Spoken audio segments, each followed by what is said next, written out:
Audio Jungle.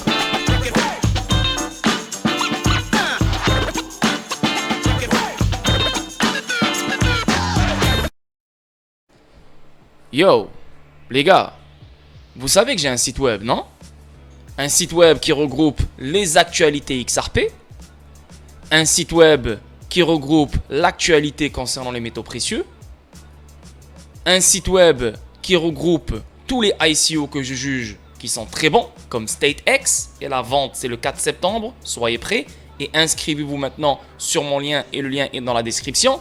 Vous savez que sur mon site web, vous pouvez trouver des e-books. Jusqu'à date, il y a 4 e-books. Le 5e e-book arrive très très bientôt. D'autres opportunités crypto que vous ne connaissez pas. Et vous savez aussi que j'ai une boutique. Donc vous êtes tous des investisseurs sur XRP Ripple. J'ai énormément de produits qui ont rapport avec XRP Ripple. Des couettes, des chaussettes, des t-shirts, des hoodies, des chapeaux, des casquettes, plein de choses, plein de matériel. Ok? Donc faites-vous plaisir et faites-moi plaisir. Utilisez mon site web, que ce soit pour l'actualité XRP, que ce soit pour l'actualité métaux précieux, que ce soit pour trouver des nouveaux ICO, que ce soit pour s'intéresser sur les e-books, que ce soit pour des produits vêtements concernant XRP Ripple. Faites-vous plaisir les boys, parce que le site web, il est pour vous. Ok? Deuxièmement, Decent Biometric Wallet. Protégez-vous. Je vous le dis, je vous le répète, protégez-vous. Parce que vous avez beau acheter ce que vous voulez acheter, mais si vous n'avez pas de protection, vous allez être dans la merde. Vous pouvez acheter Ledger, vous pouvez acheter Helipal, vous pouvez acheter SafePal, vous pouvez acheter tout ce que vous voulez. Moi, je préfère le Decent Wallet parce que jusqu'à date, le Decent Wallet a prouvé qu'il est très bon. Il n'y a pas de problème avec. Je collabore avec eux et pour me supporter ma chaîne, je vous invite à cliquer sur mon lien. En cliquant sur mon lien, vous économisez 30 $. Au lieu de 159 $, c'est 129 $. Maintenant, il y a deux types de wallet. Tu as l'appareil et tu as la carte. Donc c'est la même chose. Tout dépend de la stratégie que tu veux faire avec les deux. Maintenant, il y a des gens qui vont acheter que l'appareil. Il y a des gens qui vont acheter que la carte. Il y a des gens qui vont acheter les deux. Moi, j'ai les deux. Ok? En cliquant sur mon lien, vous économisez 5 $. Au lieu de 40 $, c'est 35 $. Ça a changé parce qu'avant, c'était 10 $ de rabais. Maintenant, il n'y a que 5 $ de rabais, malheureusement. Donc, moi, j'utilise les deux. Et pour avoir une meilleure sécurité, je propose les deux. Ok? Donc, pour supporter ma chaîne et pour me supporter, je vous invite à cliquer sur mon lien de All-in One Card Wallet Decent et bien sûr l'appareil Decent Wallet.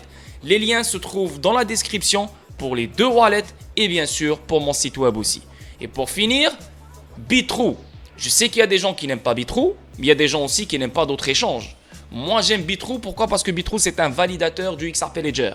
Et Bitrue, il est basé sur XRP. Donc, tu as beaucoup plus de paires sur XRP que sur d'autres échanges. Ça fait 4-5 ans que je l'utilise. Et aussi, vous devez avoir beaucoup plus que 1 ou 2 ou 3 échanges. Parce que quand les choses vont exploser, il y aura trop de trafic et trop de monde sur les grands échanges.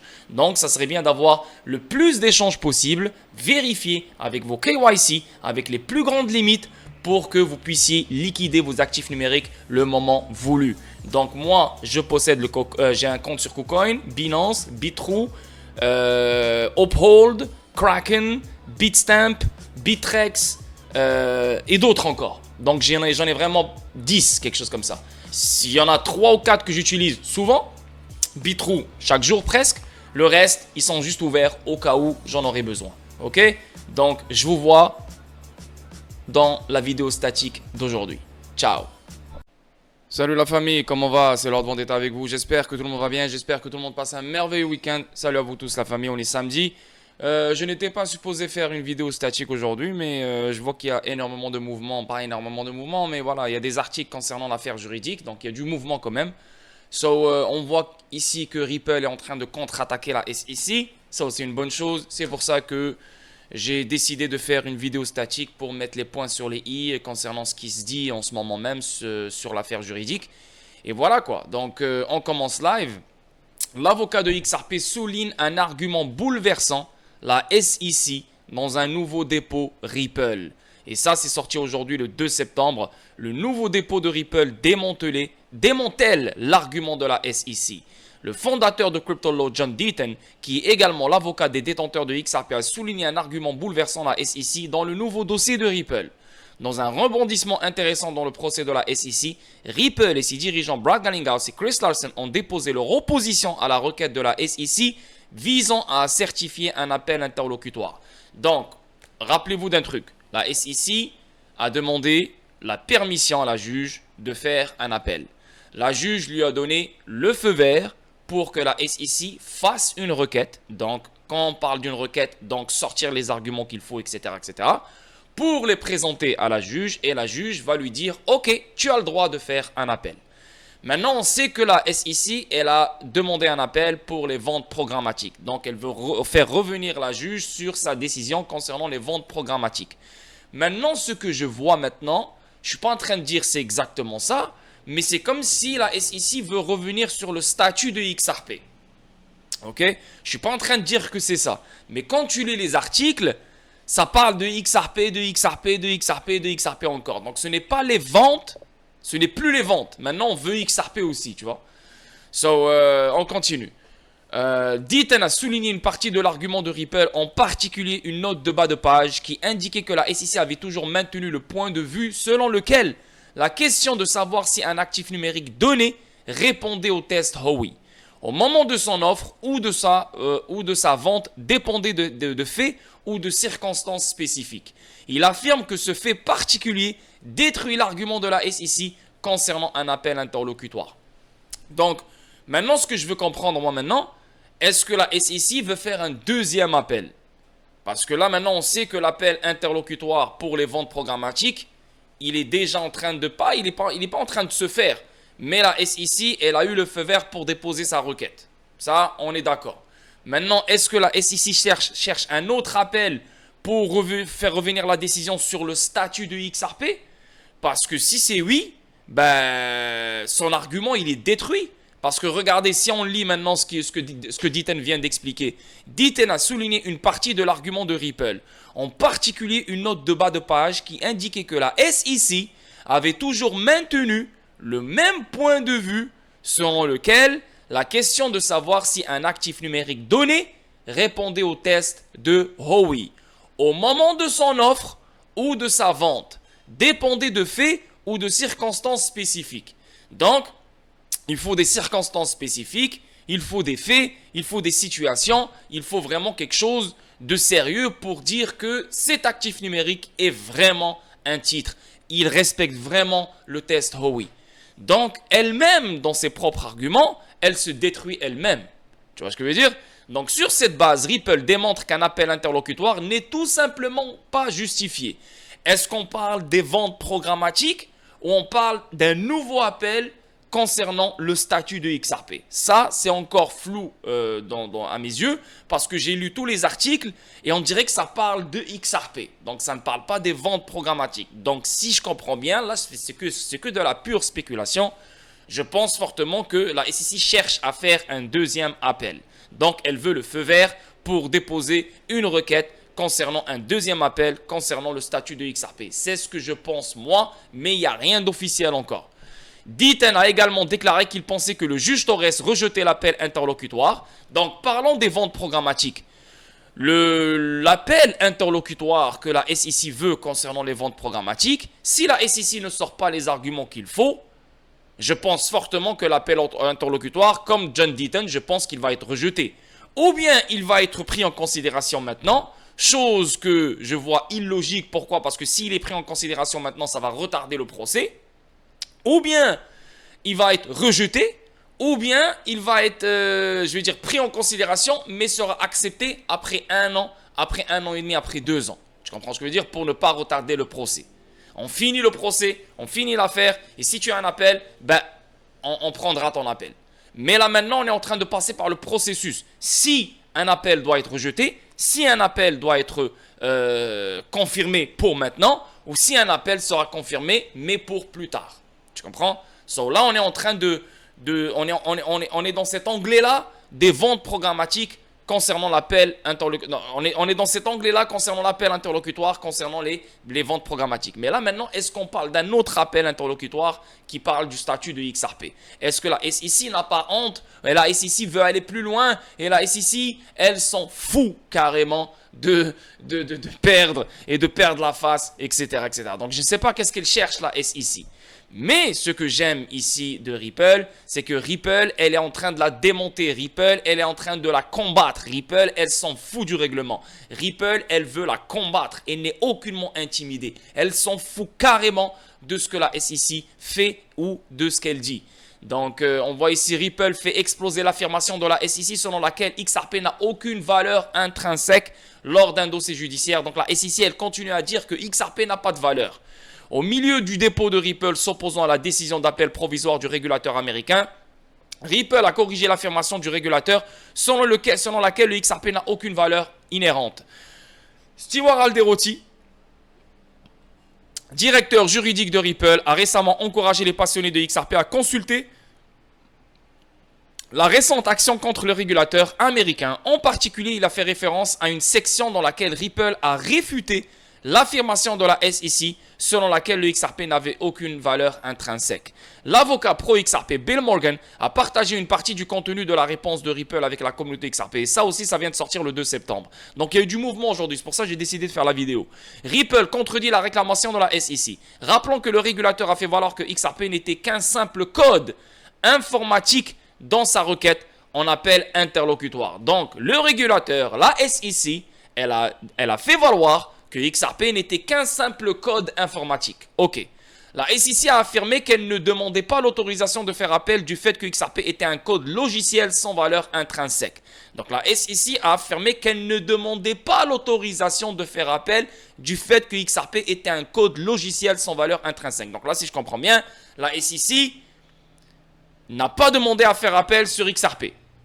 Pendant ce temps, dans la réponse déposée, Ripple a fait valoir que la SEC s'était grandement trompée. Ripple a réaffirmé que le tribunal américain n'a pas statué que le XRP n'avait aucune valeur inhérente. La Cour n'a pas rendu une telle décision, a proclamé l'équipe juridique de Ripple. De plus, donc là maintenant on s'entend là-dessus que la juge, donc le tribunal, n'a pas confirmé et n'a pas déclaré et n'a pas mentionné que XRP n'a aucune valeur inhérente. Donc ça, le tribunal n'a jamais parlé de ça. Okay? C'est que la SEC qui dit que XRP c'est seulement un code informatique, donc il n'a aucune valeur inhérente, donc il ne sert à rien parce que c'est juste un code, mais elle a affirmé qu'elle ne demande pas l'autorisation de faire un appel sur le fait que XRP est un simple code, donc il ne vaut rien. Tu vois, donc elle n'est pas en train de chercher à faire un appel sur ça. Ok? De plus, la société de paiement a ensuite précisé que XRP est un actif virtuel de transition permettant de faciliter les transactions intercontinentales. L'équipe a souligné la formulation exacte du tribunal selon laquelle XRP est un actif numérique qui ne satisfait pas aux exigences de Howey. Je suis d'accord, Ripple n'a pas fait de ICO, il n'y a pas de contrat d'investissement.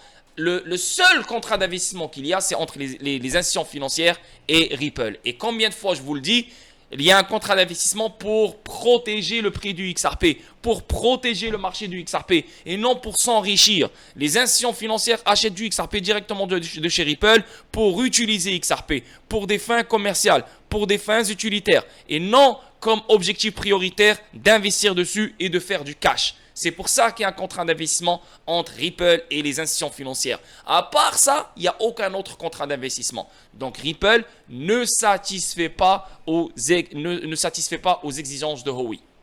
Le document disait en partie, la Cour a jugé qu'un jeton XRP n'est pas en soi un contrat d'investissement car il ne répond pas en soi aux exigences de Howey. Tu vois, XRP en soi, ce n'est pas un contrat d'investissement. Un contrat d'investissement, c'est un contrat entre deux parties. XRP n'est pas un contrat entre deux parties. XRP est un outil financier qui se fait utiliser pour améliorer le système bancaire et améliorer le système de paiement, etc. etc. Donc, ce n'est pas un contrat XRP. Mais quand tu fais un ICO et tu me vends tes tokens, tu les vends en particulier. Donc là, maintenant, j'achète ton ICO. Il y a un contrat, si tu veux, entre moi et toi parce que j'achète ton ICO, je suis en train de te donner de l'argent et toi, dans un retour, tu dois faire des efforts pour que mon ICO, pour que mon token apprécie. Donc, il y a un contrat d'investissement entre nous deux, même si on ne le voit pas. Mais Ripple n'a jamais fait ça avec les particuliers. Le seul contrat d'investissement, c'est avec les institutions financières. Et ça, c'est pour protéger XRP. Parce que si les institutions financières n'ont pas de contrat avec Ripple, ils peuvent littéralement le vendre sur le marché secondaire. Et donc, ça va niquer tout ce que Ripple a construit autour de XRP. Et ça ne fait aucun sens. Intention de Ripple de faire un contre-appel. Notamment, Ripple a proclamé son intention de lancer des appels incidents lors du récent dépôt contre la SEC.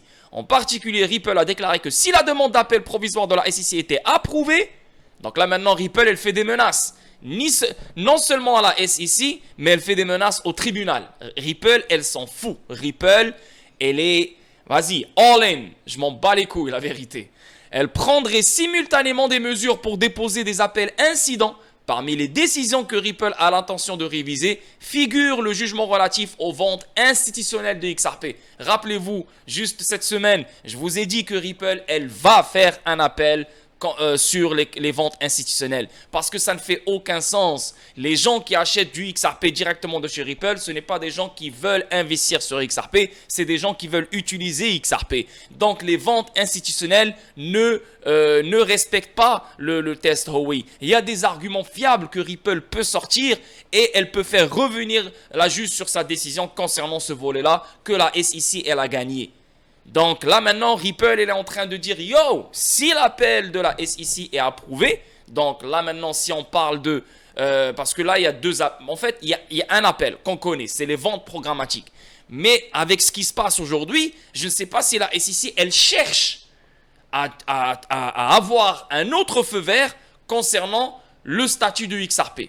Tu vois, ça je ne sais pas, donc c'est encore flou dans ma tête. Mais les ventes programmatiques, la SEC, elle veut faire un appel dessus. Donc, elle a reçu le feu vert pour déposer une requête. Donc, on attend maintenant cette requête-là. On attend les arguments. Et là, je pense que ça doit être déposé très, très bientôt. Je pense pendant ce mois-là. Et Ripple, elle est en train de s'opposer à cette requête, à cet appel interlocutoire. Maintenant, si on monte plus haut et on relit qu'est-ce qu'on a dit tout à l'heure, pour la SEC, XRP est seulement un code informatique. Ok? C'est un code informatique. Elle affirme qu'elle ne demande pas l'autorisation de faire appel du fait que XRP est un code logiciel sans valeur intrinsèque. Donc là maintenant, si on comprend bien, la SEC ne veut pas faire un appel sur le statut de XRP, d'après moi, d'après ma vision. Mais on continue à parler des ventes programmatiques. Donc si je comprends bien, Ripple, elle veut s'opposer au premier appel que la SEC veut faire concernant les ventes programmatiques. Et si l'appel est approuvé, donc maintenant, alors là, Ripple, elle aussi, elle va faire un appel concernant les ventes institutionnelles. Maintenant, si l'appel n'est pas approuvé, Ripple, elle peut s'en foutre de faire un appel sur les ventes institutionnelles parce que ODL, XRP va continuer à se vendre, mais sans passer par Ripple. Donc, les institutions financières peuvent acheter du XRP de n'importe où. Ils peuvent se ressourcer de XRP de n'importe où, mais pas juste directement de Ripple. Donc, ça n'impacte pas Ripple, ça ne bloque pas Ripple. Donc ça, Ripple, elle s'en fout totalement. Mais si on voit la juge qui donne raison à la SEC et lui dit « Ok, go, ton appel est approuvé, fais-le », alors Ripple, elle est en train de menacer les deux, le tribunal et la juge, pour faire un autre appel. Et là, l'affaire ne va jamais finir. Parce que si les appels sont pris maintenant, en considération maintenant, ben on va retarder tout ce qui était supposé finir. Là, on va le décaler pour travailler sur les appels. Une fois que les appels vont finir, là, on va finir avec le reste du procès. Donc, le procès va jamais finir. Presque, ça va prendre 2 ans, 3 ans pour que ça finisse. C'est pour ça que les appels devraient être rejetés maintenant, ne devraient pas être approuvés maintenant. Laissez le procès finir et après, on rentre avec, dans la catégorie des appels. On rentre dans le chapitre des appels. Moi, je pense que c'est la meilleure façon. C'est ce que John Deaton il pense. C'est ce que tous les avocats autour de Ripple pensent. Donc, plus précisément, la société FinTech Blockchain fera appel de la décision classant le XRP comme contrat d'investissement dans le cadre de ventes institutionnelles. Donc, XRP est un contrat d'investissement, est un titre dans les ventes institutionnelles. Chose qui est fausse. Et Ripple, devrait, c'est ce que je dis depuis un moment, depuis je sais pas combien de temps, ça fait 2 semaines que je le dis, il faut que Ripple fasse un appel sur les ventes institutionnelles. Maintenant, Ripple, elle s'en fout des ventes. Elle s'en fout de faire appel dans ce volet-là. Pourquoi? Parce que les institutions financières peuvent se ressourcer en XRP de plein de places, dans plein de places, sans passer par Ripple. Donc, encore une fois, ça n'impacte pas le plan de match de Ripple. Mais si on commence à donner raison à la SEC et on sait clairement que la SEC n'a pas raison, Ripple, elle peut compliquer l'affaire et elle va aussi demander un appel, donc ça va retarder les choses. Mais je suis d'accord avec Ripple. Ripple n'est pas intimidé. C'est ce que j'aime. Moi, j'aime ça. Si on avait une compagnie qui était intimidée, qui avait peur, qui avait ci, qui avait ça, là, on pourrait dire putain, est-ce que XRP est fiable? Est-ce que XRP est un bon investissement? Est-ce que ci, est-ce que ça, est-ce que ça? Mais quand tu as une compagnie qui continue à attaquer, qui continue à contre-attaquer, qui n'a pas peur, elle a l'argent du monde entier pour continuer all-in contre le régulateur américain. Moi, pour de vrai, je suis fier de ça et ça me met plus en confiance, la vérité. Donc, Ripple va déposer un appel incident sur les ventes institutionnelles XRP si la SEC obtient l'autorisation d'interjeter appel provisoire. Donc, Ripple déposera plusieurs appels incidents, tu vois, pas un appel, plusieurs appels incidents si la SEC obtient l'autorisation d'interjeter appel au provisoire. Ripple a déposé une contre-mention à la décision de la SEC des États-Unis de demander l'autorisation d'interjeter l'appel provisoire de la décision XRP rendue en juillet. Ah! Donc, si on comprend bien, la SEC, même si dans le deuxième article, elle a dit que je ne compte pas faire un appel sur le fait que XRP est un code logiciel, mais on voit ici que la SEC demande l'autorisation d'interjeter un appel provisoire de la décision XRP rendue en juillet. C'est quoi les décisions qui ont été données en juillet? C'est le fait que XRP n'est pas une sécurité, le fait que les ventes programmatiques ne rendent pas XRP comme un titre. Ce n'est pas des ventes de titres, tu vois. Donc ça, c'est les deux seuls que la SEC veut attaquer. Parce que Chris Larsen et Brad Garlinghouse, on sait que leur truc va commencer l'année prochaine. Donc les deux volets qui restent, c'est les ventes programmatiques et la nature de XRP. Parce que les ventes institutionnelles, Ripple les a perdues. Donc là, il reste deux volets. Les ventes programmatiques et la nature de XRP. Maintenant, la SEC, si je comprends bien, elle veut les deux. Elle veut littéralement les deux. Parce que les ventes programmatiques, on sait qu'elle a demandé le feu vert. On sait qu'elle est en train de préparer sa requête. Mais là, maintenant, aujourd'hui, il y a du mouvement, si je comprends bien, contre XRP. Contre la nature de XRP. On veut revenir sur la décision, sur le statut de XRP.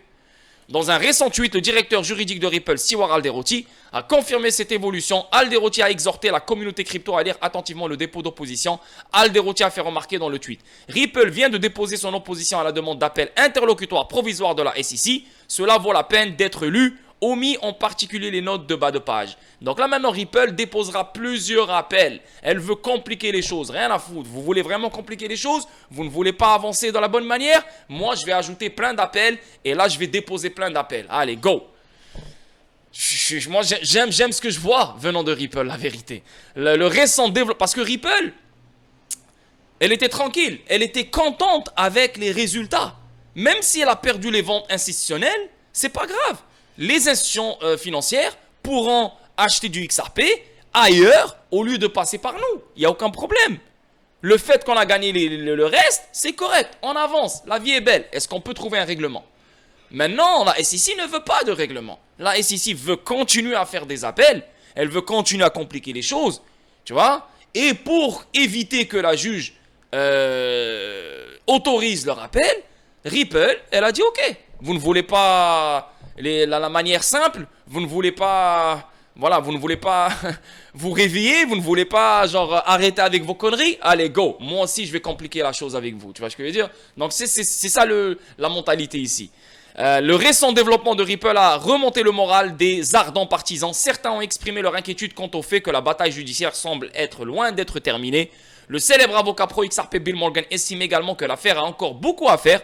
Il a également découvert des détails spécifiques sur le dépôt d'opposition de Ripple. Ripple va déposer un appel incident. Dans le document judiciaire, Ripple a informé le tribunal de sa résolution de déposer également un appel incident si la demande de la SEC était accordée. Donc rappelez-vous d'un truc, si la demande de la SEC concernant les ventes programmatiques, son appel est accordé immédiatement, ça va retarder l'affaire. Et si son appel est accordé immédiatement, alors Ripple va aussi déposer des appels en ce moment même qui seront accordés immédiatement aussi. Donc l'affaire ne va jamais finir, ça va prendre du temps.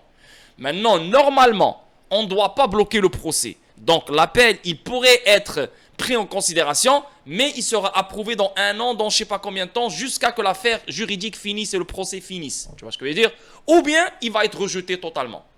Maintenant, le fait que Ripple est en train de contre-attaquer de cette manière et le fait qu'elle est en train de dire à la juge « Yo, moi aussi je vais déposer des appels, moi aussi je vais faire ci, je vais faire ça », donc on peut penser que la juge, elle pourrait dire « Non, stop, là vous allez loin, moi ma décision, c'est ma décision, je pense que j'ai fait une bonne décision, je rejette tous les appels, c'est mort ». Tu comprends ce que je veux dire? Et ça va faire gagner Ripple parce que Ripple, elle a gagné les 2 volets, vente programmatique et la nature de XRP. Le 3e volet qui est les ventes institutionnelles, Ripple, elle s'en fout de faire un appel ou pas. Pourquoi? Je le dis, je le répète, les institutions financières peuvent se procurer du XRP sans passer par Ripple, donc ça n'impacte pas le plan de match de Ripple. Vous comprenez ce que je veux dire ou pas? Mais si la juge dit oui à l'appel de la SEC et l'appel de la SEC est pris en considération, là, la Ripple, elle aussi, elle va faire un appel sur un gros volet qui est les ventes institutionnelles. Et Ripple, elle a les arguments pour, la SEC n'a pas les arguments pour. Et la SEC va finir par perdre l'appel contre, pas l'appel, elle va finir par perdre le volet des ventes institutionnelles. Elle va finir par perdre les autres volets qu'elle est en train de chercher, qu'elle est en train de faire appel dessus en ce moment. Donc, je pense fortement que la SEC, je ne sais pas qu'est-ce qu'elle est en train de faire. La SEC, la vérité, là, elle n'a aucun argument, aucune preuve, rien, zéro, mais rien, même pas 1 gramme de truc pour vraiment changer la donne et faire revirer les choses à son avantage. Zéro, mais je ne sais pas qu'est-ce qu'elle cherche. Je ne sais pas ce qu'elle cherche. Elle continue. Bon, c'est pas grave, nous on s'en fout. C'est pour ça que moi je vous dis, faut arrêter de regarder cette affaire juridique. Faut la suivre de temps en temps, il n'y a aucun problème. Comme moi je fais, je fais une vidéo, bien sûr, pour vous expliquer. Il faut la suivre. Mais ce n'est pas ça qui va bloquer XRP, ce n'est pas ça qui va bloquer l'infrastructure et l'architecture que Ripple met en place depuis 2011, depuis 2012. C'est pas ça, tu comprenez? Donc oui, ça fait chier, oui, ça retarde, oui, ça bloque, oui, tout ce que tu veux, mais c'est juste une question de temps pour que cette affaire finisse. Mais rappelez-vous d'un truc, cette affaire-là, elle a mis plus de lumière et plus de projecteurs sur Ripple et sur XRP. Cette affaire juridique a été quelque chose d'incroyable pour nous, je vous le dis, je vous le répète. Je vous le dis, je vous le répète. Il y a plein de monde qui pense que cette affaire juridique est une abomination ou quelque chose comme ça. Au contraire, c'était un blessing. C'était vraiment un cadeau du ciel, cette affaire juridique. Parce que tout le monde est concentré sur XRP. Tout le monde a vu la valeur de XRP. Tout le monde veut connaître XRP. Tout le monde veut investir sur XRP. Et ça, c'est une bonne chose pour nous. La déclaration disait, si la SEC est autorisée à faire appel, les défendeurs chercheront à faire appel incident de la partie de l'ordonnance du tribunal concluant que les ventes institutionnelles des défendeurs étaient des ventes de titres. Tu vois, donc, si la SEC est autorisée à faire appel sur les ventes programmatiques ou bien la nature de XRP, nous aussi, on va faire un appel sur les ventes institutionnelles. En particulier, cela implique que Ripple va revoir la décision selon laquelle les ventes de XRP aux investisseurs institutionnels sont considérées comme une garantie. En outre, l'avocat Morgan a souligné que Ripple avait également noté son intention de se défendre contre toute tentative de la SEC de classifier les ventes de XRP aux clients ODL après que la SEC ait déposé une action en justice contre Ripple Labs. De plus, Ripple a indiqué qu'il ferait un appel incident sur les questions entourant l'interprétation statutaire du contrat d'investissement en terme. Tu vois, Ripple, elle n'a pas peur. Et plus elle montre ce côté-là comme quoi elle n'a pas peur, plus le tribunal va se dire que cette compagnie-là, elle n'a rien à cacher. Cette compagnie-là, elle est honnête. Cette compagnie-là, elle est transparente. Tout est clair, tout est sérieux. Mais la SEC, elle essaye de confondre les gens. Elle essaye de changer l'explication de tout ce bordel pour son avantage, pour son intérêt. La SEC, clairement, elle ne veut pas l'innovation, elle ne veut pas une régulation, une réglementation claire et nette pour tout le monde. Je vous le dis, je vous le répète, la SEC est une agence corrompue qui est contrôlée par certains groupes du monde traditionnel et ils ne veulent pas que cette technologie soit imposée et adoptée. Donc, on fait tout pour la combattre. Mais vous savez que cette technologie vient du top, elle vient du 1%. Donc, tu as beau à la combattre, à un moment donné, tu vas l'accepter. Parce que les grandes banques font énormément d'argent avec la friction. Les grandes banques font énormément d'argent avec les frais de transaction. Les grandes banques contrôlent le système grâce à la friction et grâce aux intermédiaires et grâce à tout ce bordel. Mais les petites et les moyennes banques, les petites et les moyennes entreprises sont toujours niquées, elles sont toujours dans la merde à cause de la friction, à cause des frais de transaction, à cause des corridors gris, à cause d'un manque de liquidité, à cause et à cause et à cause et à cause. Donc, cette nouvelle technologie va changer la donne. Elle va donner du pouvoir aux petites et moyennes entreprises, aux petites et moyennes banques, le même pouvoir que les grandes banques ont. Et ça, c'est une menace pour les grandes banques. Même si, et c'est paradoxal, parce que même les grandes banques pourront profiter de la technologie de Ripple. Même les grandes banques pourront économiser. Même les grandes banques pourront éliminer la friction. Même les grandes banques pourront éliminer les frais de transaction, etc., etc. Mais les grandes banques ont tellement d'argent, elles s'en foutent si on a toujours le préfinancement. Elles s'en foutent si on a toujours la friction. Elles s'en foutent si on a toujours les frais de transaction. Elles s'en foutent, elles ont l'argent. Mais qui est pénalisé? C'est le bas de l'échelle. Donc les petites et les moyennes banques, les petites et les moyennes entreprises. C'est pour ça que Ripple est une menace. Et c'est pour ça que la SEC fait tout pour bloquer cette menace, qui est une solution incroyable, mais aux yeux de la SEC est une menace. C'est pour ça que la SEC, elle est en train de tout faire, même si elle n'a aucun argument, même si elle n'a aucune preuve. Si la justice lui permet de continuer la bataille, elle va continuer la bataille. Voilà. Mais je refuse, et moi aussi je vous demande, faut jamais, mais jamais, même pas une seconde, de prendre cette affaire juridique et de la mélanger avec l'utilité de XRP. Vous voyez clairement bien comment XRP il est en train de se faire adopter dans le monde entier. Vous voyez clairement bien comment RippleNet elle est dans 55 pays. Vous voyez clairement bien combien de fournisseurs de paiement ont adopté RippleNet et utilisent RippleNet en ce moment même. Et à travers RippleNet, on peut utiliser XRP. Vous voyez bien comment Ripple est au même pied d'égalité que Swift. Juste dans la dernière vidéo que j'ai balancée hier. Bref, Ripple est un joueur énorme, important, de confiance, transparent, honnête que le monde a choisi et il est en train d'adopter pour la nouvelle architecture de paiement mondiale. Donc ça, c'est inévitable. Mais pour que les banques puissent interagir dans un level playing field, il faut utiliser des protocoles qui vont permettre de débloquer certaines choses qu'on ne peut pas débloquer dans le système conventionnel. On va les débloquer grâce aux protocoles comme XRP. C'est inévitable, tu vois. Pourquoi? Parce que on se dirige vers une crise. On se dirige vers plus de crises de liquidité. On se dirige vers plus de taux d'intérêt, une autre augmentation de taux d'intérêt avec le temps, etc. Donc, il y aura moins de liquidité. Les entreprises et les banques seront de plus en plus insolvables. Comment on peut empêcher ce problème? C'est en débloquant plus de liquidité et en créant plus de liquidité. C'est pour ça que le XRP Ledger est en train de s'investir sur la DeFi. Il est en train de s'investir sur les AMM. C'est pour ça qu'on voit, XRP, une des plus grandes solutions, c'est éliminer le préfinancement. Donc, on débloque des capitaux endormis. Tu vois, c'est pour ça qu'on voit la banque centrale du Nigeria avec le PAPS, donc le système de règlement et paiement transfrontalier panafricain que tous les pays africains utilisent, collabore avec la banque du Nigeria et la Diaspora Bank et utilise le XRP Ledger. Et on parle de 54 devises CBDC. Hein, et on parle de pôle de liquidité dans lequel on va créer de la liquidité pour ce genre de valeur. Vous pensez que toutes ces banques et tous ces gens-là font ça pour rien? Ils font tous ces événements et tous ces dialogues et tout ce bordel pour rien? Come on les boys, come on man. Faut arrêter. C'est pas la SEC qui dirige le monde. Ce n'est pas la SEC qui décide le futur de la chose. La SEC est en train de compliquer la chose aux États-Unis. Est-ce que c'est voulu? Croyez-moi que c'est voulu. Est-ce que c'est voulu qu'on retarde la chose comme ça et qu'on complique les choses? Oui, c'est voulu. Donc, voilà les gars. Faire appel d'une affaire en cours. Il convient de mentionner que les parties à un procès en cours ne peuvent pas faire appel des décisions rendues par le tribunal. Tu vois? On est encore dans un procès en cours.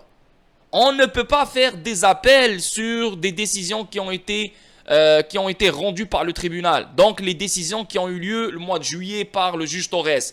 Les ventes programmatiques, ce n'est pas des ventes de titres. XRP, ce n'est pas un titre. Les ventes institutionnelles sont des titres. Donc, ces trois-là, on ne peut pas faire des appels sur eux maintenant pendant que le procès il est en cours. Si les appels sont pris en considération maintenant, le procès va être retardé, donc décalé. Le procès ne va jamais finir. Tu comprends? Et ça, ce n'est pas une bonne chose. Le tribunal ne va pas laisser ça se faire. C'est pour ça que les appels ne seront pas pris en considération et ils seront pris en considération quand le procès va finir, à mon avis. Et là, Ripple, encore une fois, c'est juste pour faire chier et pour mettre les bâtons dans les roues à la SEC. Elle a dit que moi aussi je vais faire un appel. Mais sachez-le, les ventes institutionnelles, le fait que c'est des ventes de titres, ça ne touche pas négativement Ripple, ils l'ont dit eux-mêmes. On s'en fout. Même si on perd ce volet-là, et le fait qu'on l'a perdu, on s'en fout. Les institutions financières peuvent se procurer du XRP partout comme ils veulent. Que ça soit de RippleNet, que ça soit de XRP Ledger directement en connectant leur blockchain avec une chaîne latérale fédérée, que ça soit d'une autre institution financière qui se trouve en dehors des États-Unis, que ça soit d'un fournisseur de ODL comme les échanges Bitstamp, Bitso et autres, tu vois. Là maintenant, elle va faire un appel juste parce qu'elle veut faire chier la SEC, elle veut faire chier le tribunal. Donc, hey, réveille-toi le tribunal. Tu veux aller dans cette direction? Ben moi aussi, je vais faire des appels. Tu comprends ce que je veux dire? Donc, combattez si vous le pouvez. John Deaton applaudit la décision audacieuse de Ripple pour combattre la SEC. Je suis d'accord avec ça, combattez parce que le fait qu'on voit une compagnie qui combat, qui n'est pas intimidée, de un, ça va jouer positivement sur toute la crypto au complet. Parce que toutes les autres compagnies ne vont pas être intimidées par la SEC. Et si nous, on est investi sur d'autres cryptos, c'est bon pour nous. Parce que si la SEC attaque ces cryptos-là, ben, si elles sont timides, etc., elles voient Ripple, elles aussi s'intimider malgré le fait que Ripple a plus d'argent que n'importe qui dans la crypto. Là, ils vont se dire, ah shit, on n'a pas de chance. Le fait de voir Ripple, non, je ne suis pas intimidé, je vais te combattre, let's go, jusqu'à la fin, même pas de règlement, ça montre que Ripple a tous les arguments, elle a toutes les preuves pour vraiment détruire la SEC. Et ça, c'est une bonne chose, je suis d'accord. Combattez si vous le pouvez. La SEC, c'est elle qui doit demander le règlement. Ce n'est pas Ripple qui doit demander le règlement. C'est la SEC qui doit demander le règlement. C'est pour ça que moi, je dis un règlement qui s'en vient, mais il ne va pas venir de Ripple le règlement. Parce que Ripple, elle est en mode position victoire là. Pourquoi je vais demander un règlement? Pourquoi? J'ai gagné. La juge, elle a tranché en ma faveur. Donc, je ne demande pas de règlement. Mais qui est en train de perdre ici? C'est la SEC. Donc, c'est la SEC qui doit faire un règlement. Mais la SEC, clairement là, elle est en train de gratter encore. Elle ne veut pas demander le règlement. Elle essaye de voir s'il y a d'autres solutions avant de faire un règlement. Mais un règlement, l'avantage, il avantage la SEC. Il va faire gagner la SEC aussi. Parce qu'un règlement, tu vas quand même donner une amende à Ripple et tu as quand même gagné. Je comprends pas, tu as quand même gagné. C'est pas genre, c'est fini, tu as perdu, tu vas rien mettre dans ta poche. Tu as quand même gagné, tu as quand même imposé une putain d'amende et tu as eu quand même un volet qui est intéressant, c'est les ventes institutionnelles. Donc tu as eu quand même une partie ici. Mais non, la SEC, elle veut tout gagner. Ripple combat la SEC devant les tribunaux plutôt que de régler, je suis d'accord. Il s'agit d'une décision audacieuse qui pourrait profiter à l'ensemble du secteur de la cryptographie, c'est ce que je viens d'expliquer. Si le verdict est confirmé, le prix du XRP pourrait augmenter. Bien sûr, ça va impacter le prix du XRP. John Deaton, un ardent défenseur de Ripple, reste fermement convaincu que la société sortira victorieuse de sa lutte juridique en cours avec la SEC, je suis d'accord. Il félicite Ripple Labs pour leur décision résolue d'affronter de front l'organisme de réglementation plutôt que d'opter pour un règlement. Représentant les détenteurs de XRP, Deaton considère la position inébranlable de Ripple comme un témoignage de leur engagement à résister aux pressions réglementaires. La question est de savoir si cela continue. Combien d'entreprises disposent du capital nécessaire pour se battre comme Ripple? C'est pas tout le monde, c'est pour ça que la plupart va disparaître parce qu'ils n'ont pas l'argent que Ripple possède, la vérité. Regardez, Ripple, elle a gaspillé quoi? 200 millions de dollars depuis le début de l'affaire.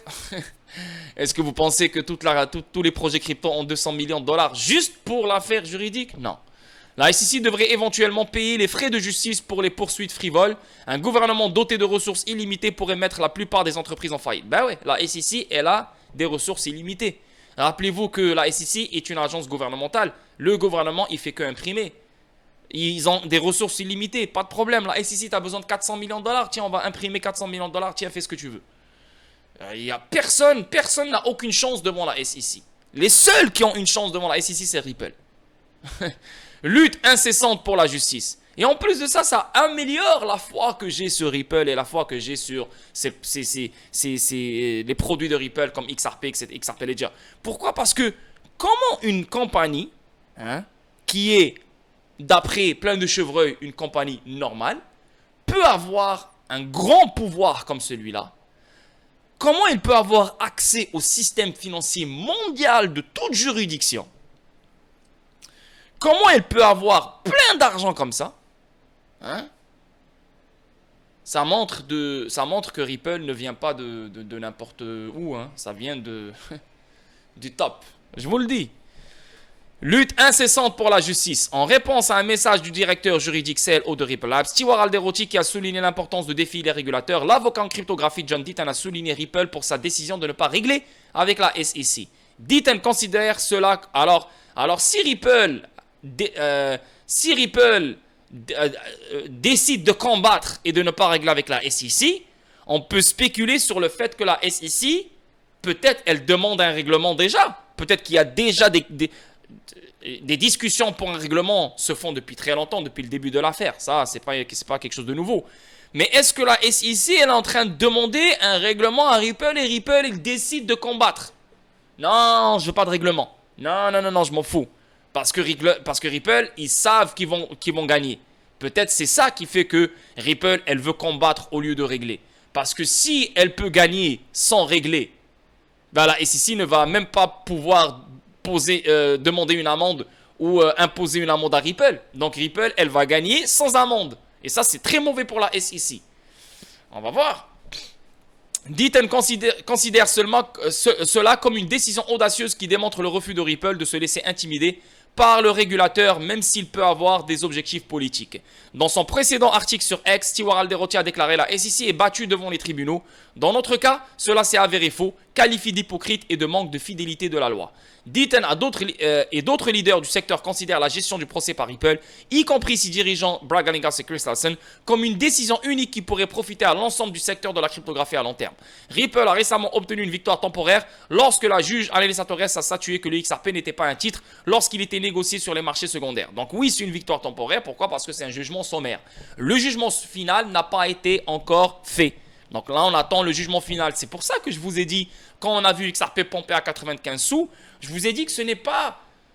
Oui, on a la clarté de XRP, mais ce n'est pas ce qu'on cherche. Oui, c'est un bon départ. Oui, c'est un bon step. C'est bien, on est tous heureux, tout le monde est content. Même Ripple va faire une fête le 29 septembre concernant cette victoire.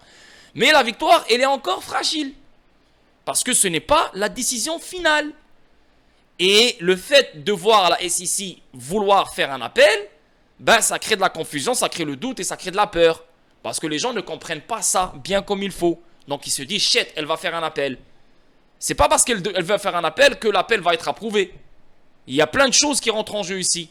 Le décalage du procès, est-ce que l'appel va être rejeté, est-ce que l'appel va être pris en considération, est-ce que l'appel va être pris en considération mais pour après. Tu vois, il y a plein de choses qui rentrent en jeu ici. Mais c'est une victoire temporaire. Et je pense que cette victoire, elle sera officialisée pour de bon très bientôt. Et je pense fortement que XRP ne sera jamais une sécurité et la juge ne va jamais revenir sur sa décision concernant cette victoire, qui est le fait que XRP ce n'est pas un titre. Cependant, la SEC a activement contesté cette victoire et a été autorisée à déposer un appel interlocutoire. Ah, donc, si je comprends bien, ce n'est pas seulement les ventes programmatiques, mais elle veut aussi revenir sur la décision du juge concernant le fait que XRP, ce n'est pas un titre. Que le fait que XRP, c'est un titre. Ah, ok, donc là maintenant, elle veut faire deux appels. À quoi s'attendre maintenant? Cet appel menace-t-il le verdict ou s'agit-il simplement d'une exigence procédurale? Je pense que c'est une exigence procédurale. Donc, si la SEC a le droit de faire un appel, elle peut faire un appel. Mais ce n'est pas parce qu'elle a le droit de faire un appel que l'appel va être approuvé. Là, il faut le feu vert. Une fois que tu reçois le feu vert, il faut des requêtes, donc des arguments. Une fois que tu ramènes tes arguments une fois que tu ramènes ta requête avec des arguments, ben, l'autre partie, elle doit s'opposer. L'autre partie, elle doit s'opposer avec des arguments, avec une requête elle aussi. Et là, la juge, elle va voir exactement est-ce que ça vaut la peine d'avoir un appel immédiat en ce moment ou est-ce que l'appel, non, il n'est pas assez important. Donc, on va en parler après quand le procès va vraiment finir. Tu comprends? Comme le soutien de nombreux experts du secteur comme John Deaton, bien que la SEC fasse appel, des experts comme John Deaton estiment que cela n'aura peut-être pas d'impact sur le verdict. Je suis d'accord, je suis tellement confiant. Il n'y a que les gens, il y en a plein. Je les vois plein là, sur plein de groupes, sur plein de forums, que ce soit sur Telegram, que ce soit partout. Plein de monde, jusqu'à maintenant, ne comprennent pas XRP. Et tous ces gens-là sont investis sur XRP, ils ne comprennent pas XRP. Il y a un gars qui s'appelle Scam Detective sur Twitter. Et ce gars-là, depuis un long moment, il est en train de démonter XRP. Ce gars-là, c'était un fervent, un fanatique de XRP. Il a changé sa veste, il a tourné sa veste. Il est devenu le mec le plus dégueulasse sur Twitter. Et tout ce que XRP, tout ce que Ripple fait, ah non, les banques n'utilisent pas XRP. Non, ça n'utilise pas XRP. Non, ça n'utilise pas XRP. Non, ça n'utilise pas XRP. Les BRICS ne vont pas utiliser l'XRP Ledger. Les BRICS ne vont pas utiliser XRP. Donc, le gars, il est là. Il est en train de démonter tout le monde. Il est en train de dire à tout le monde que XRP n'est pas utilisé et ne sera pas utilisé. Donc, on est en train de rêver. Et ce gars-là est pris en considération par tout le monde. Et quand je dis par tout le monde, par les chevreuils. Les chevreuils qui investissent sur XRP, mais ils n'ont pas leur propre opinion personnelle sur XRP. Les chevreuils qui regardent des vidéos jour et nuit, qui regardent des shorts jour et nuit. Donc, quand tu vois ce genre de chevreuil faire ce genre de travail, tu dis, shit, le mec, il regarde des vidéos XRP, donc il devrait comprendre XRP. Mais non, ils font que regarder des vidéos comme des zombies. Mais à la fin de la vidéo, ils ne sont même pas capables d'avoir leur propre opinion personnelle. Pour contrer ce genre de clowns sur Twitter qui disent que BRICS ne va jamais utiliser le XRP Ledger XRP. Parce que ce genre de clown, il veut voir un PDF où on voit BRICS qui dit oui, nous un jour on va utiliser le XRP Ledger. Oui, nous un jour on va utiliser le XRP. RipNet, des échanges, des entités, des institutions financières, des fournisseurs de paiement, ils l'ont dit eux-mêmes. RipNet est au même pied d'égalité que SWIFT. Et RipNet ne possède seulement que 55 pays. Comparé à SWIFT, elle est connectée à 11 000 plus banques. Et RipNet, elle est déjà au même niveau de SWIFT. Adoptée au même niveau que SWIFT. Et on n'est que dans le début. Ripple, elle est en train de placer les rails. Elle est en train de placer les corridors. En ce moment même avec RipNet. Chaque pays, il a des banques centrales. Une banque centrale. Chaque pays, il a des banques commerciales. Chaque pays, il a des fournisseurs de paiement. Et chaque pays, il a des institutions financières. Parmi ces pays-là, les pays de BRICS. Chaque banque centrale et chaque banque commerciale et chaque fournisseur de paiement doit économiser sur les frais. Il doit économiser sur les transactions. Il doit éliminer le préfinancement. Il doit éliminer la friction. Et il doit avoir des règlements instantanés. Quelle plateforme décentralisée, quel DLT décentralisé universel, que personne ne contrôle, neutre, ni les Américains, ni personne ne contrôle, que le monde peut utiliser pour ce genre de solution. XRP Ledger, XRP. Corda, le DLT de Corda, R3, et je vous ai parlé de ça hier, il le dit lui-même, c'est le mécanisme universel de règlement universel. XRP. Donc, que tu sois BRICS ou que tu sois n'importe quel autre pays, tes banques à l'intérieur de ton pays, les fournisseurs de paiement à l'intérieur de ton pays, utiliseront ce mécanisme de règlement universel qui est XRP. Ce n'est pas moi qui le dis. Il faut être assez intelligent pour lire entre les lignes et mettre en place des connexions qui vont te faire voir la grande image. Mais ce genre de personnes sur Twitter, je ne sais pas qu'est-ce qu'il cherche. À ce qui paraît, c'est un détective de scam. Donc, il est en train de dire que Ripple est un scam. Il est en train de dire que XRP est un scam. Que personne ne va utiliser XRP. Que XRP, personne l'utilise et qui n'a aucune valeur. Et que nous, on est en train de rêver avec le 100 $, avec le 1000 $, avec le 10 000 $. Et si XRP monte à 3 $, on est chanceux. Et ça, c'est un gars qui était fanatique du XRP. Qu'est-ce qui se passe avec lui? Je ne sais pas, ce n'est pas mon problème. Mais les gens, qu'est-ce qu'ils font? Ils l'écoutent. Ils le prennent en considération. Je suis allé dans le Telegram de Decrypto et j'ai vu des gens. Oh, ça, ah ouais, ah ouais, ah ouais. Ah, alors BRICS ne va pas utiliser. Direct, une seule personne, parmi 20 millions de personnes, une seule personne, elle a mis le doute à 10 000 personnes sur un groupe Telegram. Une seule personne. Donc ça montre que les gens investissent sans réaliser sur quoi ils sont en train d'investir. Et c'est pour ça que je reste fâché, c'est pour ça que j'insulte, et c'est pour ça que je suis arrogant, parce que les gens m'énervent. Et les gens ne veulent pas comprendre que ça, c'est un truc qui est important pour la suite des choses. Tu ne peux pas être un investisseur si tu ne comprends pas ton investissement. Tu ne peux pas être un investisseur si quelqu'un vient de nulle part, il te balance un truc et toi tu le crois. T'es une merde en fait. T'es juste une balle de ping-pong en fait. T'es juste là. Si tout va bien, s'il n'y a pas de mauvaise nouvelle, t'es content. S'il y a une mauvaise nouvelle, donc t'es même pas capable de prendre cette mauvaise nouvelle, de la lire, de la décortiquer et toujours dans ta tête, tu sais c'est quoi XRP. Donc, ah ok, non, c'est rien. L'utilité reste l'utilité, la solution reste la solution. Le système bancaire reste le système bancaire. Les banques restent les banques. Il y a une solution incroyable ici que Ripple met en place. Donc, jusqu'à date, ça ne change pas. Pour moi, le reste, c'est que du bruit. Tu vois? Mais les gens, ils veulent que ça soit écrit sur des PDF. La Chine va utiliser XRP. BRICS vont utiliser XRP. Et là, on parle de smart contract. Il y a des contrats intelligents qui arrivent sur le XRP Ledger. Il y a Evernode, la couche 2 qui se met sur le XRP Ledger pour recevoir des smart contracts, pour recevoir des contrats intelligents. Ça s'en vient, c'est juste une question de temps. Hein? Donc, est-ce que BRICS vont utiliser le XRP Ledger pour les contrats intelligents? Non, non. Ils peuvent utiliser n'importe quelle blockchain pour les contrats intelligents. Ils peuvent utiliser Ethereum, ils peuvent utiliser n'importe quoi qu'ils veulent. C'est pas grave, il n'y a aucun problème. Est-ce que nous, on a dit que XRP Ledger se fera utiliser pour tout et n'importe quoi? Non, non. Mais le XRP Ledger sera le point vital où le trafic de toute valeur du monde entier va passer dessus. Tout va être transacté par le XRP Ledger. Tout va passer par le XRP Ledger. C'est un point central. Tout va passer par le XRP Ledger. Toute valeur du monde va passer par le XRP Ledger. Et XRP sera le mécanisme de règlement universel.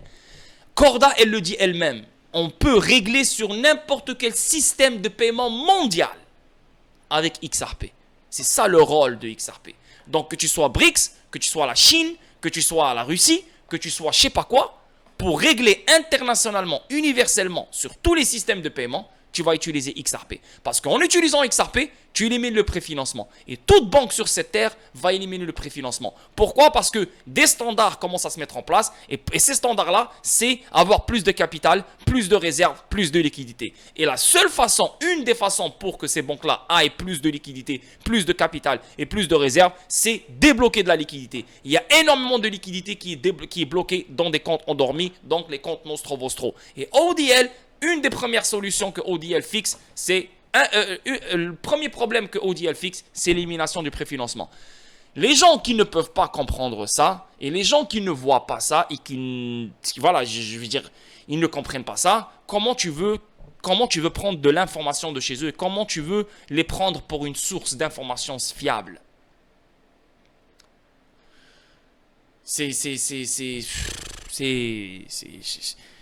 Tu vois, faut être simple dans sa compréhension des choses. Regardez le problème dans le système bancaire. Regardez le problème des banques. Les banques sont insolvables. Les banques sont en train de nager dans une crise de liquidité. Les banques sont connectées à des corridors gris où il y a un manque de liquidité et énormément de friction. Les banques cherchent un moyen d'avoir plus de capital. Énormément de capital est enfermé dans plein de comptes dans le monde entier, avec toute juridiction auquel cette banque est connectée. Énormément de capital endormi. Comment on fait pour débloquer ce capital? Il faut une nouvelle architecture. Ripple, c'est ce qu'elle met en place. Et la sauce secrète de Ripple, c'est XRP. Ce n'est ni RippleNet, ni le XRP Ledger, ni rien d'autre. La sauce secrète de Ripple, c'est XRP. C'est pour ça que Ripple est en train de se battre avec la SEC. Elle a gaspillé 200 millions de dollars jusqu'à date et elle continue à se battre. Pourquoi? Pour XRP. Ça montre clairement que XRP, c'est la sauce secrète. Donc, arrêtez d'écouter monsieur, madame, tout le monde. Faites votre propre opinion personnelle comme moi. Regardez comment je parle de XRP. J'ai pas besoin d'articles, j'ai pas besoin de rien d'autre. Moi-même, je parle de XRP parce que j'ai mes propres convictions, j'ai ma propre compréhension, j'ai ma propre information, j'ai ma propre identité de comment XRP va être opéré, etc.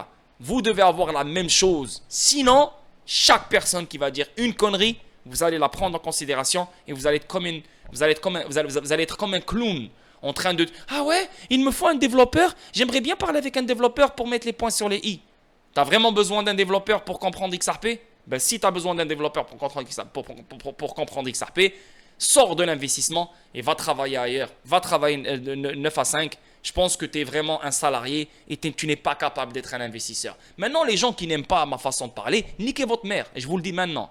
Avec tous les gens là qui m'ont écrit sur les commentaires là. Niquez votre mère, je vous le dis live. Allez. Ouais, j'ai ma fille qui me regarde qui regarde tes shorts. Oh, fuck you, toi et ta fille, moi. Qu'est-ce que je m'en bats les couilles? Est-ce que tu penses que je fais des vidéos pour ta fille, moi? Ou tu penses que je fais des vidéos pour ta mère ou pour ton père? Moi, je parle. Et les gens qui aiment pas ma façon de parler, désabonnez-vous. Désabonnez-vous. Cassez-vous, man. Cassez-vous. Cassez-vous. Cassez-vous. Vous n'allez jamais trouver un contenu comme le mien. Jamais. Jamais. Et va trouver une vidéo qui explique exactement l'affaire juridique comme moi maintenant pendant 1 heure. Vas-y. Vas-y. Je suis moi-même, je suis naturel et je sais qui je suis. Quand je m'énerve et ça sort. Qu'est-ce que tu veux que je te dise? Et quand je vois que plein d'imbéciles regardent mes vidéos, je me dis mais pourquoi je fais des vidéos à des imbéciles? Des imbéciles qui agissent comme des zombies, qui n'arrivent même pas à réfléchir par eux-mêmes. Ça fait 2 ans que tu es dans la crypto, tu sais même pas comment un cold wallet fonctionne. Tu es un imbécile. Ça fait 2 ans que tu es dans la crypto, tu sais même pas comment la blockchain fonctionne, tu es un imbécile. Voilà. Ok? Donc on avance. Ripple conteste le cas de la SEC et appelle à une réglementation équitable du XRP. Donc je suis d'accord, la SEC, je ne sais pas qu'est-ce qu'elle cherche. Normalement, elle devrait travailler sur une réglementation claire et nette et transparente et débloquer tout ça et laisser les gens faire leur travail. La SEC, elle est en train de pourrir les choses, mais c'est fait exprès, je le dis, je le répète, c'est fait exprès. Rappelez-vous que l'Europe, avec MiCA, ça s'en vient. Donc une fois que MiCA va être imposé et sera adopté, vous allez voir comment les États-Unis vont débloquer. C'est comme ça. Donc là, la SEC, elle est en train de profiter pendant qu'il n'y a pas de réglementation nulle part ailleurs. Donc elle est en train de saisir les choses, elle est en train de contrôler les choses. Mais une fois que la réglementation va être déposée en Europe, la SEC n'aura plus le droit de parler. Pourquoi? Parce que, hey, tes régulateurs, tes confrères ont trouvé une solution et toi, tu es là en train de coincer là. Qu'est-ce qui se passe avec toi? What the fuck? On va pas rester les derniers ici là, come on. Et là, vous allez voir comment ils vont débloquer. Ripple réfute les arguments de la SEC, soulignant la nécessité d'un appel interlocutoire équitable. Ripple et la communauté crypto se demandent pourquoi la SEC ne se concentre pas davantage sur la fourniture de règles du jeu équitable pour tous les acteurs, y compris les plus petits. L'affaire en cours pourrait créer un précédent quant à la manière dont les actifs numériques tels que XRP seront réglementés à l'avenir. Donc ici ça parle comme quoi Ripple, voilà, la SEC devrait vraiment, compte tenu de l'impact généralisé que cette affaire pourrait avoir sur l'industrie de la cryptographie, les parties prenantes et le grand public sont préoccupés. Beaucoup soutiennent que la SEC devrait adopter des réglementations qui aident l'industrie à prospérer plutôt que d'entraver sa croissance. Il y a également un appel pour que la SEC offre aux petites entités les mêmes privilèges dont bénéficient les riches depuis des années. La communauté cryptographique s'accorde largement sur le fait que l'approche de la SEC jusqu'à présent a été unilatérale et incohérente. C'est vrai, c'est vrai. C'est comme... c'est le monde entier a connu le vrai visage de la SEC. Il est temps d'aller au-delà des mesures punitives et de créer des précédents qui peuvent conduire à un écosystème financier florissant et inclusif. À cet égard, la position de Ripple sur l'appel interlocutoire pourrait constituer un point de ralliement pour l'ensemble du secteur, appelant à la clarté et à l'équité de la réglementation. Yes. Et là, pour finir, ça vient de Ripple, c'est sorti le 1er septembre 2023. Les 3 plus grands défis de la hausse des taux d'intérêt sur les banques mondiales. Plus les taux d'intérêt vont augmenter, plus on va resserrer les choses, plus il y aura un manque de liquidité, et plus les banques vont être insolvables, et plus les banques auront moins de capital, et plus les banques auront moins de réserves, et plus les banques auront moins de liquidité. Les taux d'intérêt. Yes. Maintenant, on ne va pas lire tout ça parce qu'on est déjà à 55 minutes, mais on va voir quand même ici. Le commerce transfrontalier est en plein essor et les volumes de paiement sont déjà revenus au niveau d'avant la pandémie. Mais les taux d'intérêt de plus en plus élevés aux États-Unis et en Europe pourraient menacer ce retour des banques mondiales et de leurs entreprises clientes. Dans la première partie d'un examen plus approfondi, des défis plus larges imposés par la hausse des taux d'intérêt concentrent-nous sur l'impact sur les banques. Ben ouais, la hausse des taux d'intérêt, vous l'avez vous-même. Vous avez vu qu'est-ce qui s'est passé le mois de mars aux États-Unis.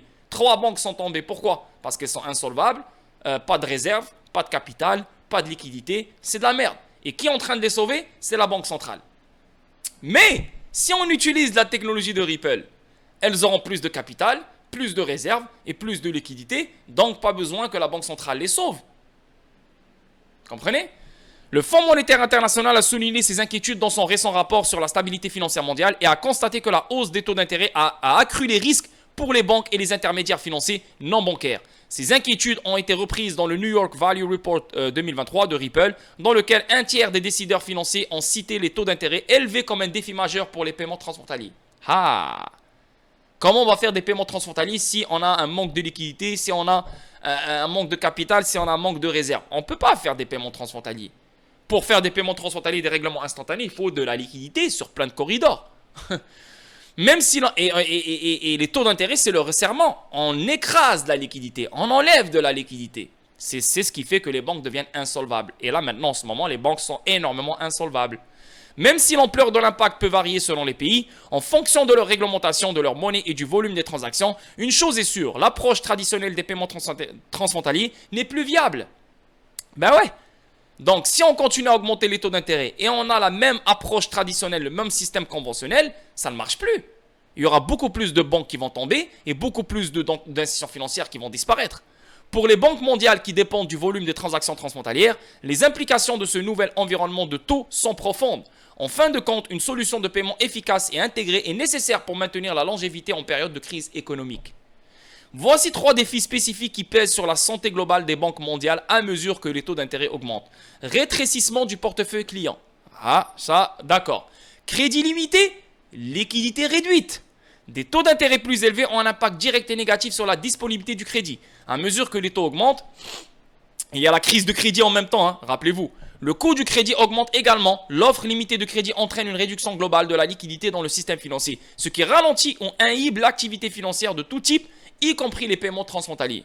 Les banques américaines en ont fait l'expérience directe puisqu'elles ont déjà subi des pertes non réalisées sur leur actif d'investissement d'environ 620,4 milliards de dollars. Pourquoi? Les banques ont des investissements, mais si elles n'ont pas de liquidité, si elles n'ont pas de réserve, si elles n'ont pas de capital, elles devront vendre ces actifs, ces investissements sur lesquels ils sont en perte. Ils vont les vendre, ils vont perdre beaucoup d'argent pour subvenir aux besoins de liquidité, de solvabilité, de réserve et de capital. Donc, ça nique les banques en fait. Là maintenant, on veut laisser les investissements en banque, mais on veut leur ramener une nouvelle architecture qui va leur permettre de garder leur investissement et bien sûr économiser sur les transactions, débloquer des capitaux qui sont endormis, etc., etc., etc. Alors que la Réserve fédérale a resserré sa politique monétaire, une éventuelle récession imminente ne ferait qu'exacerber le problème et limiterait davantage la croissance des prêts. Pour contrer cette baisse des prêts, les banques doivent redoubler d'efforts pour identifier les segments de la clientèle qui accepteront des prêts à des taux d'intérêt plus élevés. Mais comme mentionné ci-dessus, la hausse des taux a peut-être déjà entraîné une diminution des portefeuilles de clients, augmentant ainsi la pression sur les banques pour qu'elles fidélisent les clients existants et en attirent de nouveaux. Investissement et croissance économique limitée. Enfin, des taux d'intérêt élevés peuvent étouffer l'activité d'investissement et la croissance économique de manière plus générale. Plutôt que d'investir dans l'innovation et l'expansion, donc si on débloque de l'argent, donc les comptes préfinancés, les comptes nostro vostro, si on les débloque, ben les banques vont utiliser cet argent pour une croissance économique, hein, pour une activité d'investissement meilleure. Donc les actionnaires de chaque banque vont s'enrichir, vont avoir plus d'argent, et même la banque va faire plus d'argent. N'importe quelle banque va aimer ça, et n'importe quelle banque veut ça. Ok? Donc ouais, non, XRP n'est pas utilisé. Tête de cul, là tu parles court terme.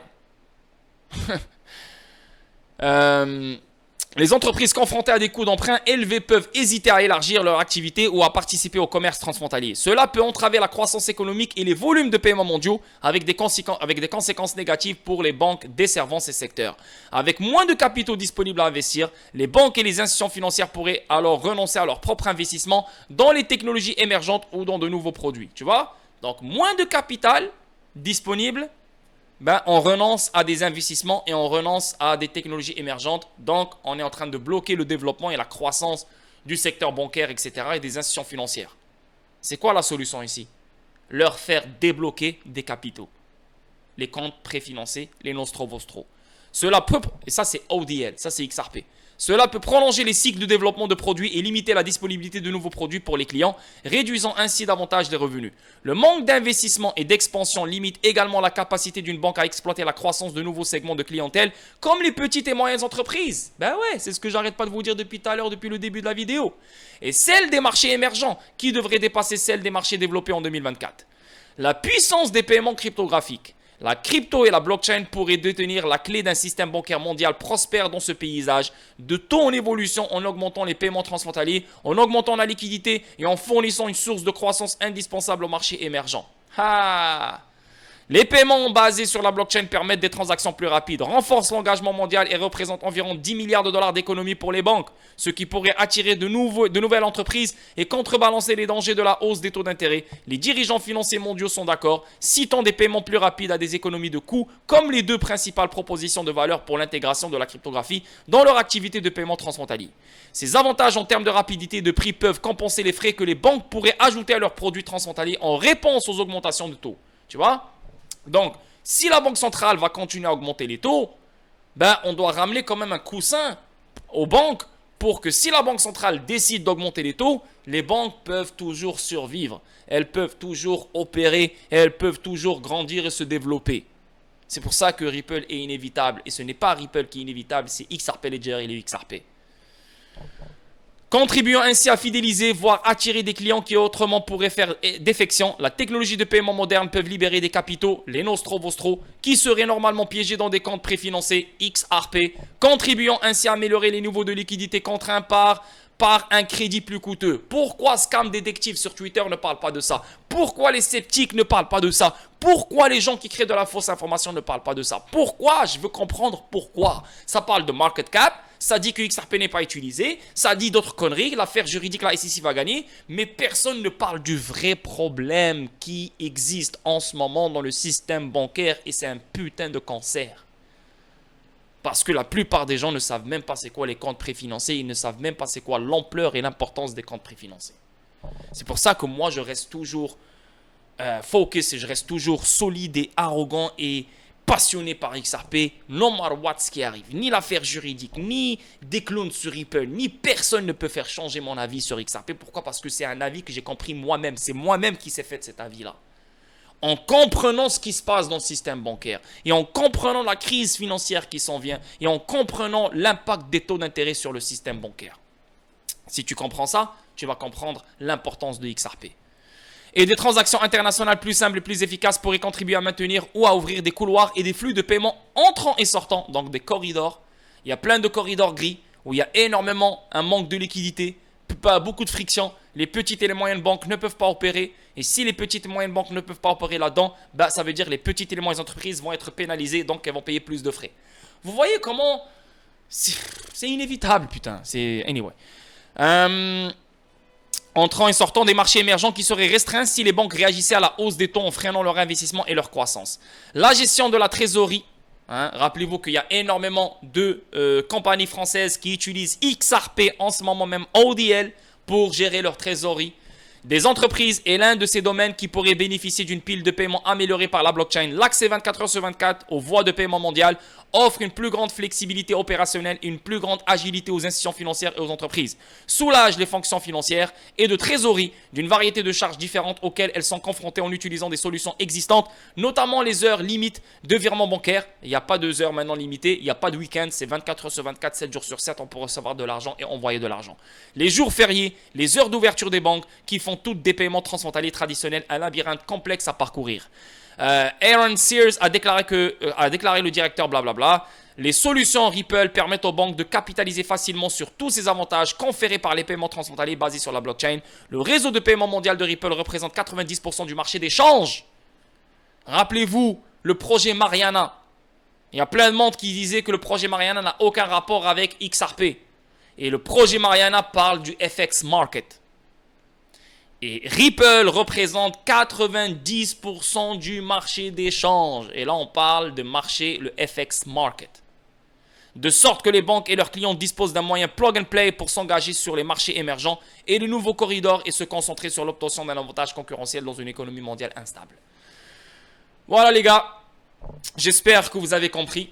J'espère vraiment que j'ai mis les points sur les i sur plein de choses. Je continue à vous aider, je continue à améliorer votre compréhension. Mais un message à tous les gens qui viennent sur mes commentaires et qui disent « Ah Lord, mais pourquoi toutes ces insultes? Pourquoi toute cette... Yo, je te le dis, je te le répète.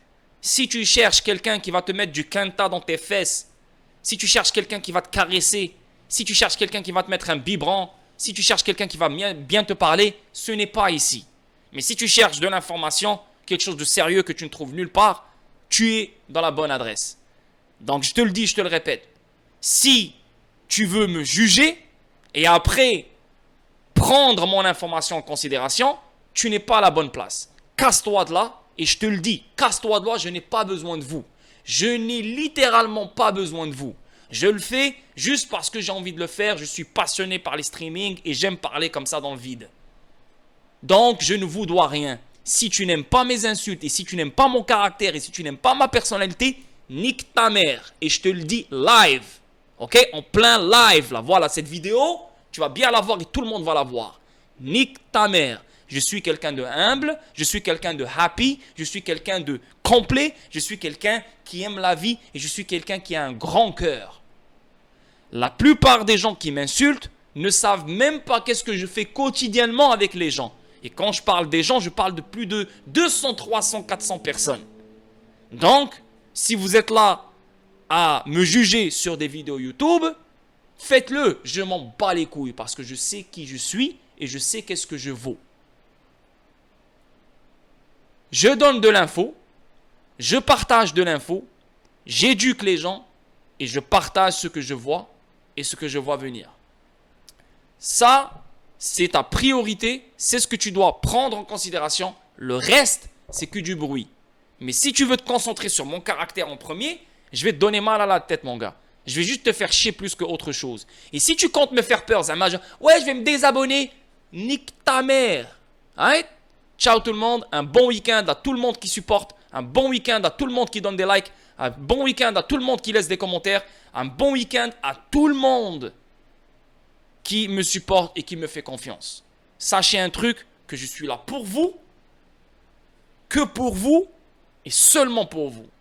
Jusqu'à qu'on change notre vie. Ok? Ciao tout le monde, merci pour aujourd'hui. Une belle vidéo, je ne m'attendais même pas à faire une vidéo aujourd'hui, mais quand même il y a beaucoup de choses à dire. Donc, ça fait plaisir. On se capte lundi pour une autre vidéo statique. Ça se peut demain, je fais un stream sur Twitch parce que lundi, c'est la vente, c'est la prévente de StateX. StateX, c'est la prévente de StateX le 4 septembre lundi.